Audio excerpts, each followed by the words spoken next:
Next, we want to prove this formula, and I can now use any formula that I've already proven. That is always the case. As soon as you prove something, you can use it in your next formula.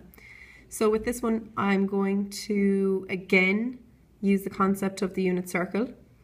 I'm going to use some of the information that I've already proven, and I'm also going to use coordinate geometry distance formula. So I wouldn't be learning off a formula. I would remember a few points in order to try and do the formula and the proof, and then hopefully your maths will get you the rest of the way.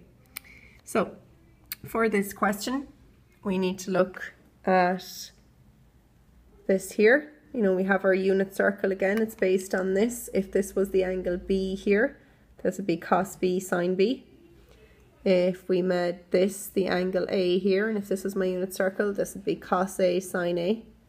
So it just depends on the angle that we decide on the cos B sine B, cos A sine A. So if I subtracted, and I just wanted to get the angle here, that would be A minus B, would be this angle here. And then I could connect this up and make a triangle like they have done in your book.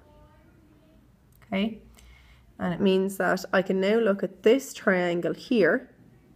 Because it's the unit circle, that's a 1, that's a 1, and that's the angle A minus B, that's the point cos A sine A, that's the point cos B sine B, and you can label your points, if you want, you can call them PQ. What am I going to do here? I said that I'm going to use a formula that I've already proven, and I'm going to remember to use the distance formula from coordinate geometry. So if we look at the formula that we've already proven, we know the cosine rule works. We've just worked that out. So if I want to find the length of PQ, it's A squared is equal to B squared plus C squared minus 2BC cos A. So that in this situation, it's A squared plus B squared minus 2BC times the cos of this angle here, which is where they're getting all this information out of. So you clean that up and you end up with 2 minus 2 cos A minus B. That's P squared. Sorry, PQ squared, the length of that line there, squared. Now, using my distance formula, if I want the distance from P to Q, I can call them x1, y1, x2, y2. And if I do that, I have x2 minus x1 to be squared plus y2 minus y1 to be squared, and I need to get the square root of that.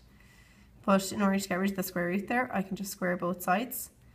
And I end up with PQ squared is equal to this squared out, which is this part here, plus this squared out, which is this part here. So we should be able to square that out. And I can start moving things around, and I can see that I have cos squared A plus sine squared A, which from your log tables you know is 1. I have cos squared B plus sine squared B, which you know from your log tables is 1. And then I have the rest of it, which is minus 2 cos A cos B minus 2 sine A sine B. And you can just clean that up a little bit further, saying that PQ squared, the distance there squared, is equal to 2 minus 2 cos A cos B minus 2 sine A sine B. So now, I've two ways I've looked at finding the length of this line. I've used the cosine rule, and I've worked out the length of the line is that. So the length of the line squared is that. And I've used the distance formula from coordinate geometry, and I worked out the length of the line squared is that. So now, if that's equal to that, and that's equal to that, well then that is equal to that. And I work that out. So I have 2 minus 2 cos A minus B is equal to 2 minus 2 cos A cos B minus 2 sine A sine B.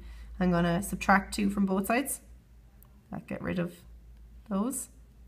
I'm going to divide both sides by a minus 2. And that leaves me with cos of A minus B is equal to cos A cos B plus sine A sine B, which is what I wanted from the start.